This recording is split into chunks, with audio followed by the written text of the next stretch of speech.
Welcome to Talent Unfiltered. Located at the intersection of innovation and all things talent. Talent Unfiltered is presented by HireWorks. HireWorks. Talent forward.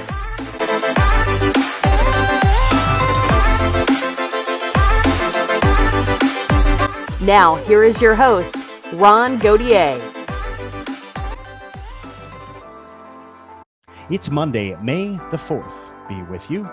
That was a little something for all of my very nerdy Star Wars friends out there. Welcome to Talent Unfiltered, presented by HireWorks. I'm Ron Gaudier, and you are looking at Lucas Oil Stadium in the foreground there. That is Indianapolis, Indiana, and that is up today in honor of our guest, Jeremy Reymer.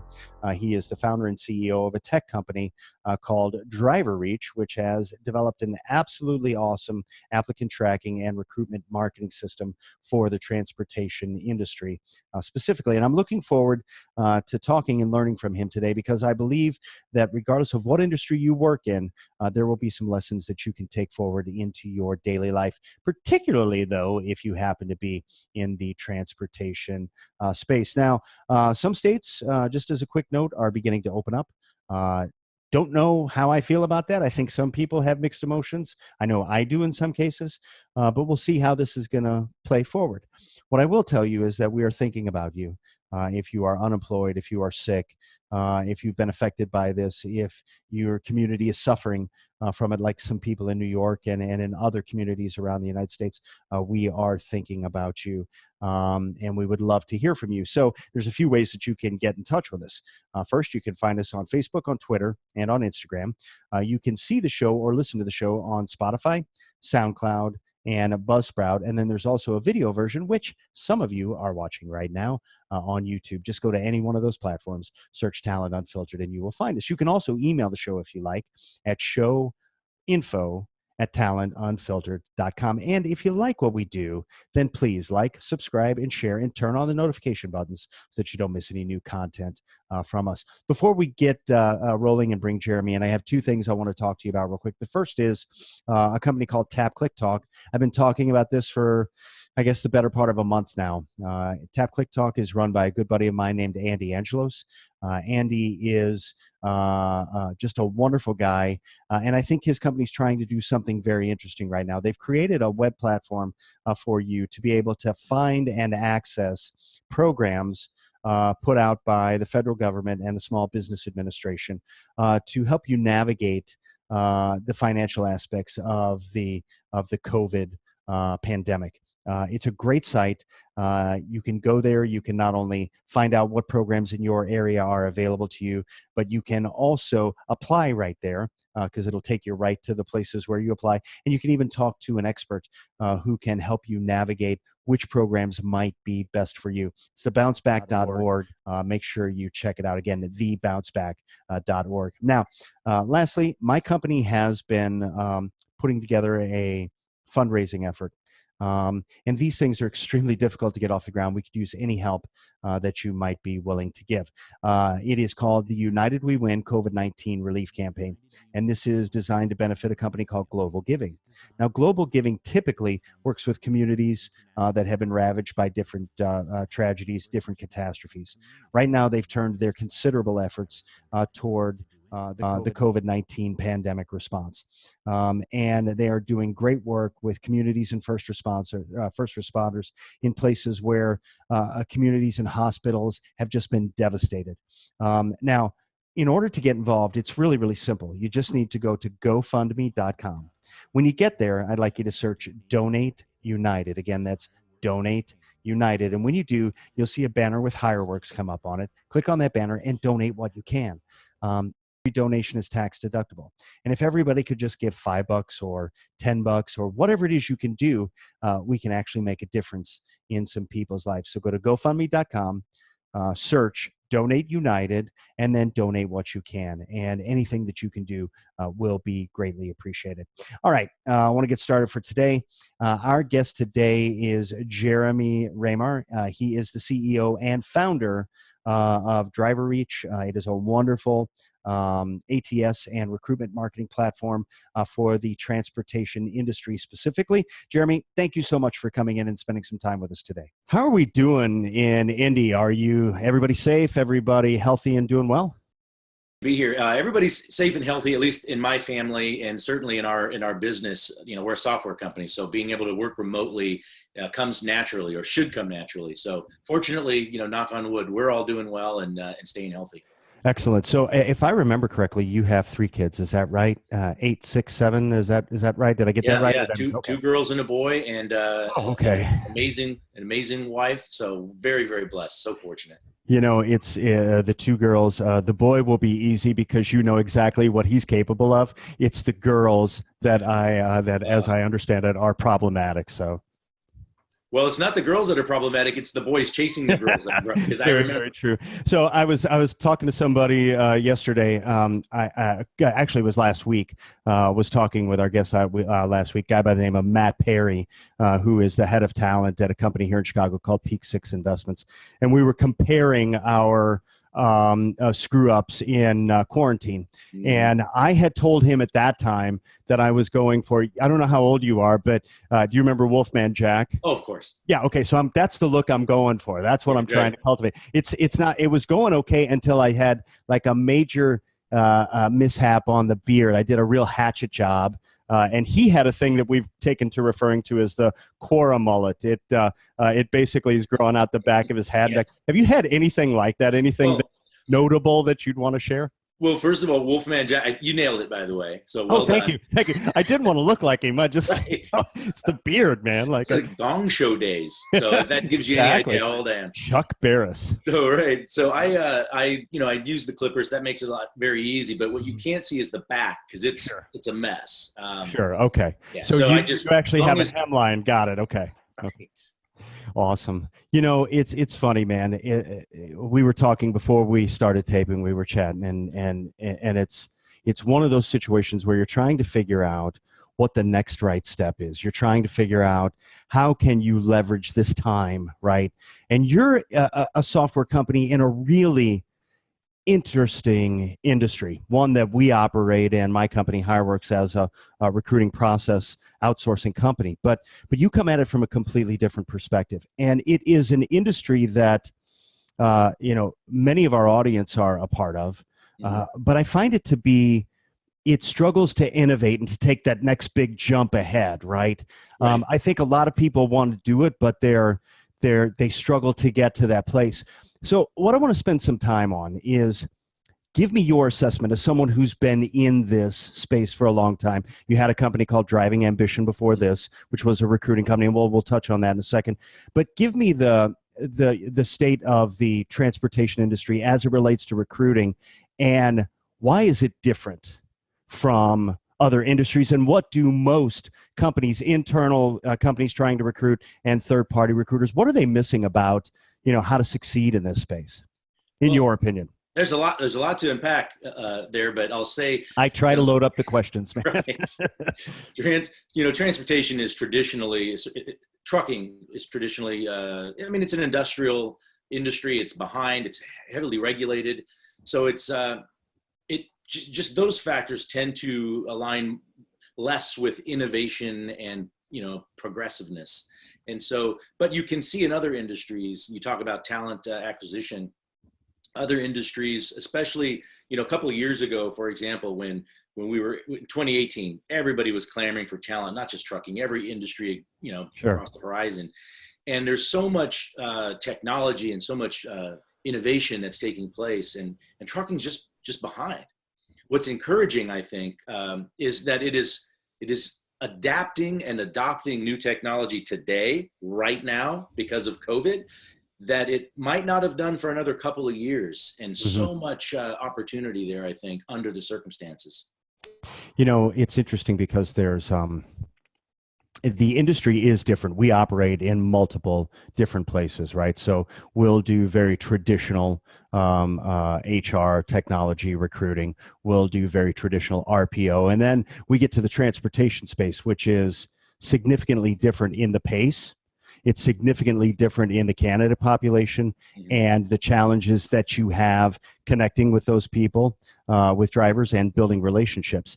So when you think about it from your perspective, what are the companies actually missing that could help make them more competitive? And I'd like you to go back maybe before DriverReach and think about when you ran Driving Ambition and how you were able to succeed when other companies maybe weren't. Well, I think it starts with you've got to provide a good experience for the driver, and always thinking about the whole process from their perspective. When there are things that we have to do in a regulated industry like this, there are boxes that need to get checked. There are certain steps in the process that have to be done and done properly. But that's all behind the curtain. What faces the driver should be as seamless a experience as possible. And so, that although I built technology with DriverReach to accomplish that, going back to the days of my staffing company beforehand, I recognized how important that was, and just you can scale better that way as well. You've got to have a good, smooth process, have those processes documented, hire really good people to execute those. And then from a leadership standpoint, just be open and transparent and empower people to grow and learn and lead and have a radical candor sometimes in your communication with them. And you can really build something special from that. And when I started building technology to help us to operate more efficiently at my staffing company, I recognized that a lot of what I had built from a technology standpoint, I knew that I could bottle that and really market that to the trucking industry. And it was just far more modern, more user-friendly, and just it was needed. It was a needed, there was some competition, there were some gaps in competition. Sure. And so I was able to take advantage of that. And so far it's been great. I think it starts though, to your original question, just the driver experience. You've got to provide them with an easy experience, make it easy for them. It's interesting because when I first, I haven't been in the industry as long as you have, but in the years that I've been involved, what I have learned is that the relationships in this business truly do matter, and they matter on both sides of the equation, right? I think that there are people out there, and I'd love to get your take on this. I think that there are companies out there who have a mindset of this is how things are and it can't change. And I think that there's a segment of drivers who have a mindset of this is how things are and it doesn't change. And I wonder if you see places in the space where you can innovate to improve the experience for the driver while also bringing the company along with you. I think that's part of what DriverReach does, but I would assume that there's got to be other places in the space that you think that could happen. Well, when you look across the landscape at other more innovative and progressive industries, and you see, the use of chatbots and automatic scheduling of on a calendar and AI and those sorts of things, there's plenty of opportunity in trucking to bring that. And it's a fine line. You want to be progressive and you want to do that, and I certainly do, and in the process of doing that for the industry, but I don't. But it has to be meeting a need and a want. And I think because of COVID today, I think that this is an environment where people are starting to finally adopt some of this technology. And a lot of times I've been saying here the last month or so, necessity is the mother of invention, right? Everybody know that saying, Yep. But it's the mother of adoption too. And in this environment where everybody's working remote, for us being able to provide the type of software that allows companies not only to hire drivers efficiently in a nice clean interface, but just having the remote e-document solutions, electronic documents to handle all the orientation and onboarding and those sorts of things. That's really, really important when there's no office to go to. There's no classroom setting today. There's no orientation that we're used to. And I think being in this environment forces people to start to think a little bit differently, that, we can adapt and we can do things better. And actually it's more efficient. There's no turning back, I really believe, with some of those efficiencies. And hopefully people start to realize that there are a lot of opportunity to be more efficient and use software and technology to do that. It's interesting because you brought up a number of things that we not only see but use in various other industries that we work in. Bots, sourcing tools, automated outreach that allows us to reach mass quantities of candidates all at once. And I think that sometimes people feel that because it's automated, it's impersonal. And I wonder how that has plagued this industry from being able to kind of push forward into things like automated scheduling or finding new ways to collect driver data and then once you ingest it, kick it back out. Because I think, and comment on this too, please, if you would. I think in so many cases, this industry, at least from a talent acquisition perspective, is dependent upon the database that you have or the posts that you put up, right, in terms of generating data. Well, and then the ability, how do you interact with those candidates, right? Those Sure. applicants. And, and I get that. And there's a lot of people that say, no, we don't want this technology, this automation or anything. It replaces humans and you can't do that. And I don't disagree. Humans are going to hire humans. That's Sure. We're not replacing humans. What we're doing is we're enhancing the experience. And a perfect example is, text messaging functionality, simple thing. We all text all the time. Drivers do too. And, a driver will fill out an application and you get this lead and you want to call the driver, which you do, and it goes to voicemail. And so you leave a voicemail, which you should, but you should follow up with a text immediately and say, hey, Bob, thanks for your interest in ABC. Are you free this afternoon? What time is good for you? And Sure. You're not replacing the conversation or you're letting that technology, in this case, SMS messaging, allow you to connect better. Because if you don't do that, there's a good chance that you might call Bob again and again and again, and eventually you'll write him off to not being interested, when the reality is you just didn't make it easy for him to communicate with you and connect Sure. those dots. It's fascinating because I was just having this conversation with my transportation team this morning, and we were talking about that for us, it's a three-prong communication opportunity. It's a call, then a text, then an email. And in some ways, if I do those things and I repeat them and I do them often enough and I do them well, where I have actual messages that matter, right message, right time, right place, then I'm going to get more drivers engaging with me over time. I want to jump back to your time at Driving Ambition. And, it's interesting to me that you go from staffing company to software company. You remind me of a buddy of mine here in Chicago who did something very similar. He went from staffing and recruiting to technology sourcing by using AI and some automated or some algorithms that allow him to predict when a person is going to be ready for a job change. And so in some sense, you remind me of that. What was that transition like? And what made you successful there? And what have you been able to take over as you design DriverReach to be able to say, this is going to make the experience better? Well, I love the staffing industry, the driver staffing industry. When I moved from Los Angeles, by the way, in 2003 to Indianapolis and to lead a driver staffing company, I never would have realized what an opportunity there is. First of all, staffing is a humongous industry, but trucking is a small niche, but it's, again, in a highly regulated industry. There's not a ton of competition, and we really did well. I mean, we grew at an incredible pace, and we're able to, get through the 2008, 2009 recession, and then through that it was off to the races. But I loved what we did. I can tell you that as I was building technology to help us operate more efficiently, I started to fall in love with the technology side, and mainly because I knew I was limited to the number of companies that I could help from my staffing company. I was limited to the number of drivers. Honestly, a year or two before I ended up selling the company, we were turning down business left and right. It was a significant amount because I just didn't have enough drivers. We were utilizing our drivers at, the maximum capacity that they, certainly within their hours of service. And, as a staffing company, they only can work, they work as much as they want to.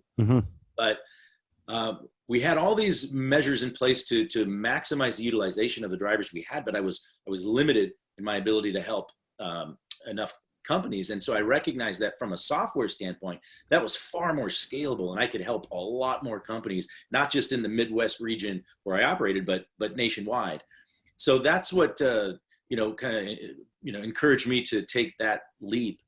And I would do it again, 10 out of 10 times. There are things that, in hindsight, I would have done a little bit differently between then and now, but I'm really excited about being in this space. It's different.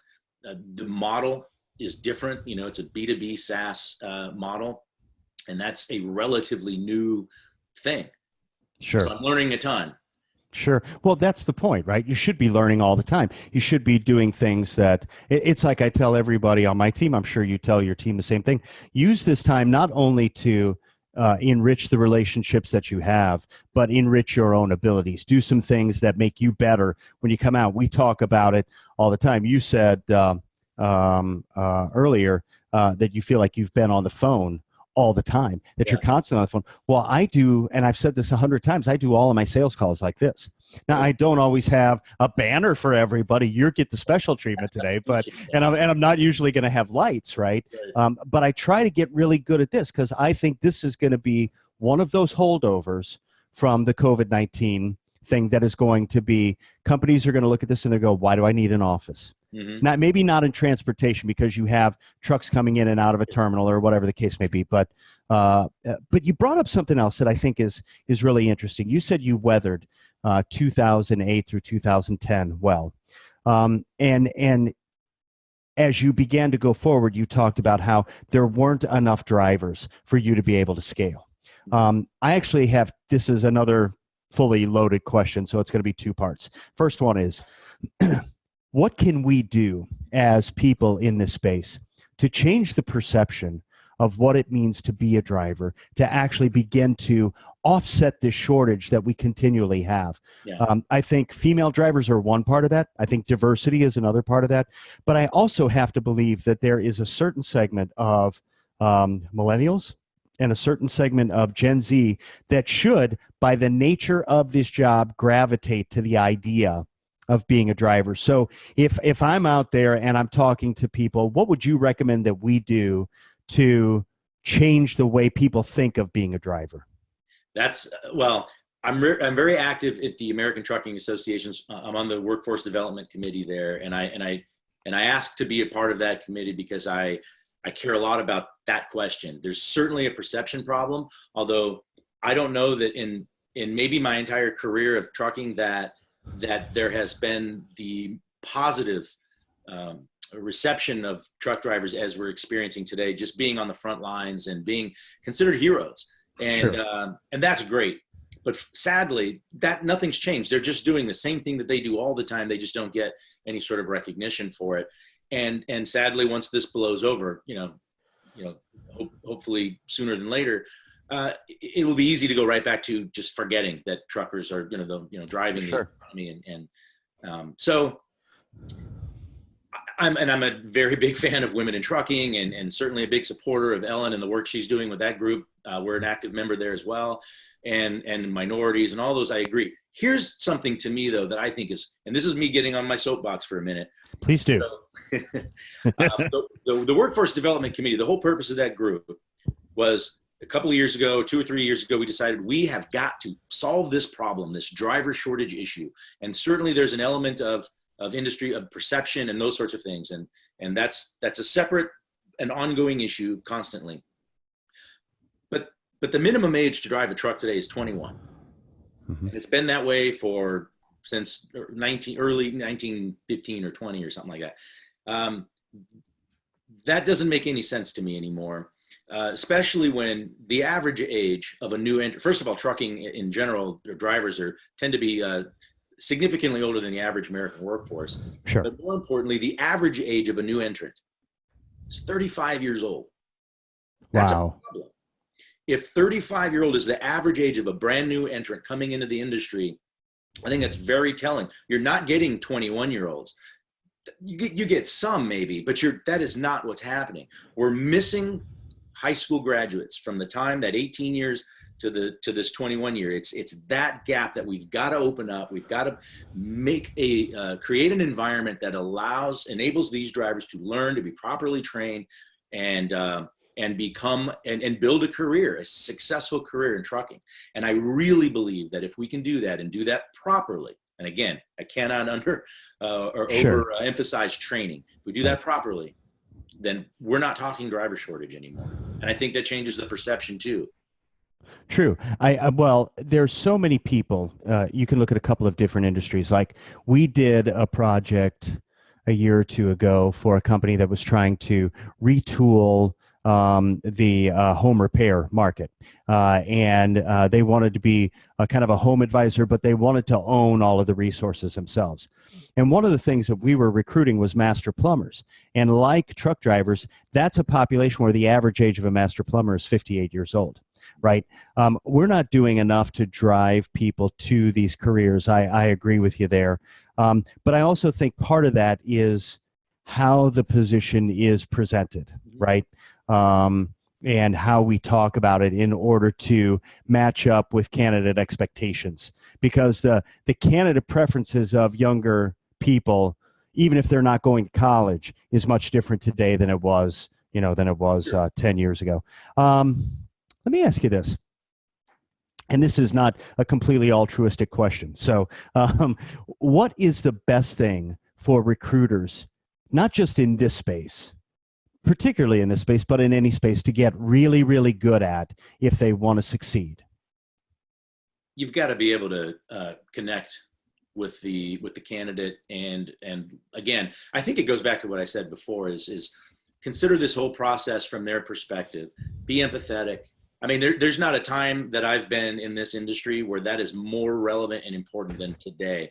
Sure. I mean, you and I talked beforehand. What does every conversation start with? How you doing? How are you holding up? Exactly. Do you know anybody that's suffering?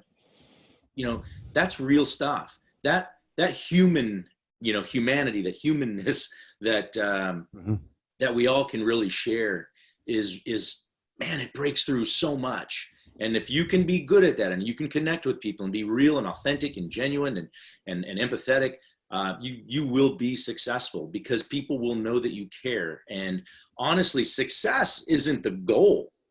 The goal is to help people. Success is the byproduct of the right focus.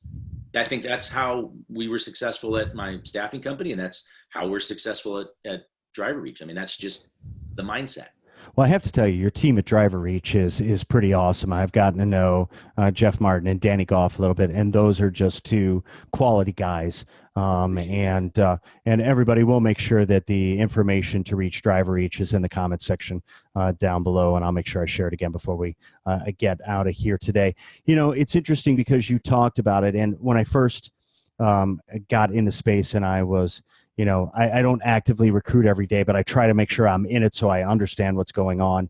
And what I found was when I talked to a driver, it was less important for me to know every technical detail about what he or she did than it was to be a real person. Mm-hmm. If I was a real person, they would educate me. They would help me learn. Yeah. And that's how I learned anything that I know at this point through that.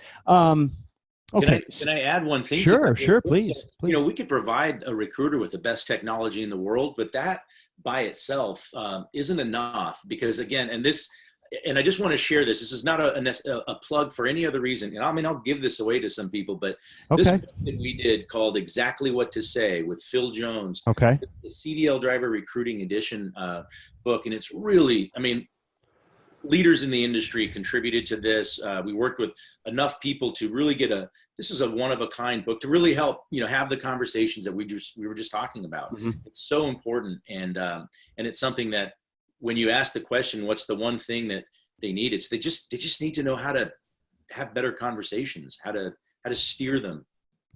And I think that's a skill that is innate in good recruiters. Good recruiters understand that I don't necessarily have to know it. Subject matter expertise is a huge help. Being able to speak in the language that makes sense, whether that's software, HR, legal, whatever the case may be. but ultimately being able to ask good questions and make give the person on the other end of the conversation the understanding that I'm not here just to make a placement. A placement's a byproduct, as you said. That success happens as a happy accident of everything else that I do. And I try to instill that. You just got like 11 more brownie points, man. I liked you before, but now I really, really like you. That's a lot common, I think. well, yeah, it means a lot coming from me, right? I'm sure. So here we are in the middle of COVID. We have all of these things going on. The world has changed dramatically. There are companies that are furloughing drivers. There are and that's prevalent pretty much in any industry, is feeling the pain of this right now.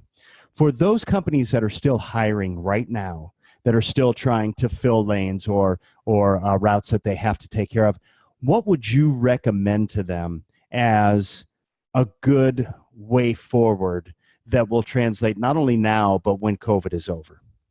Well, there are opportunities to hire drivers. And as you said, there are plenty of companies that are still actively seeking drivers. And in some cases, even if a company is not necessarily looking to grow or add, there are drivers who, as you mentioned, have been furloughed or laid off, or companies have gone out of business. And so there are opportunities for them. Companies should look at this as, if this is the environment that we're going to be in for the next year or two, which that's probable, at the very least, we should look at, can I upgrade any of my drivers? If I've got some drivers that are working for me that aren't performing to the standard that I need them to be, and actually could risk business as a result, I can replace them. There are some good candidates that I can replace them. And that is not, that is what's in the best interest of the industry now and that company. That being said, obviously I'm not encouraging like getting rid of, employees. Train them, get them into a position where they can be better. But if not, there's opportunities to replace them with people that you can upgrade with. So that's something that I think is a natural phenomenon that is taking place right now, as it did back in 2008 and 2009 with the recession. You find opportunities where you look, right? I'm a firm believer that even for companies like us that are dependent upon whether we're doing contract work, whether we're consulting, whether we're talking to somebody about recruitment marketing, regardless of which industry, there are still opportunities out there, but you have to be diligent. You have to be purposeful in how you do things. And I think companies, trucking and otherwise, would benefit from a very purposeful, thorough look at the resources that they have, and then make decisions, as you said, about which resources make the most sense. I get some drivers, and I'm sure we'll get more because of having you on this. We'll get some drivers who take a look at this information or at this podcast. And I'd like to get your take on how you would recommend drivers navigate this time, because it is different. Rates are changing. Where you're going to have to drive is different. I think there's still an element of people who are saying, I'm going to hold out until I get the lane that I'm looking for. And I'm just not convinced that those are going to be available in the short term, kind of as you said. So how would you advise drivers? How would you talk to drivers about working in the reality of the market today? Yeah. Continue to do your job, do a great job. And it's just tough for everybody. We've all got to kind of hunker down. There's not a lot of turnover right now. Natural, turnover. Sure. I think it's important to stay put, hang in there. We are resilient, as a people, and certainly truck drivers are the backbone of America. There's a lot of support, a lot of demand. Don't lose heart, but at the same time, if God forbid something happens and you lose your job, and there will be, and there are other opportunities out there. That is one blessing that trucking has, and we've seen it. It's not recession proof. Certainly not all freight is created equal. It's not recession proof, but there are way worse places to be. And, sure, so much of it is attitude. Right. I know I say often when anyone's like, how you doing? I'm just programmed to say, and this is way before COVID, but not bad, could be worse. And it's true. I'm okay. We're good. So I think it's just, if you have that attitude, then you're not always a victim and woe is me, but instead, man, there are some people who are really suffering. I'm blessed. So Yeah, we talk about that all the time. We've had data people for hiring and assessments from Aon on the show, and we've had technical recruiters from the UK on the show, and we've talked to a lot of different kinds of people. And I got to tell you, I'm really glad you came on today, because this is just a very kind of salt of the earth approach to what matters, and it's the basics of recruiting. And I don't care what kind of recruiting you're in, whether you're in transportation, which is an extremely difficult, for a lot of different reasons, industry to operate in and recruit in, or whether you're in technology. This kind of human, holistic, real approach, I think, works regardless of where you are. Jeremy, thank you so much, man. This has been a great conversation. I'm looking forward to having many more with you. Hopefully, I am impressed by you, your team, and the things that you can do with DriverReach. It is a great product. It is just an absolutely great product, and you can tell that it was put together with love and by people who really understood the business, right? Really understood how to make it a better experience for the driver. And my hat's off to you and your team for doing that. Really appreciate that. Thank you All so right, much. man. No problem. All right, Jeremy, thank you so much, man. And we'll talk to you very soon, okay? You got it. All right, take care, man. Bye-bye now. Well, that's going to do it for us today. And I want to take a second and thank Jeremy Reymer for coming on today. I learned a lot, and I hope that you did too. Regardless of what industry you are in, there were a lot of lessons there about how to be a human recruiter and how to carry that forward into whatever you're doing, whether you're a recruiter in technology or a talent leader in manufacturing. Those are lessons that you can use each and every day. If you work in that sector and you'd like to know more about DriverReach, just go out to driverreach.com and schedule a demo with one of their amazing client service people like my good buddy, Danny Goff. Now, if you like what we did here today and you'll want to stay up to date, then like, subscribe, share, and turn on the notifications on your platform of choice. You can also connect with me or the show on social media, on Facebook, Twitter, or Instagram, or you can just find me on LinkedIn. Now, next Monday, May 11th, Wade Burgess, former VP of Talent Solutions at LinkedIn, Forbes Technology Council member, and former CEO of a company called ShiftGig, joins us for an all-new episode of Talent Unfiltered. Until then, stay safe.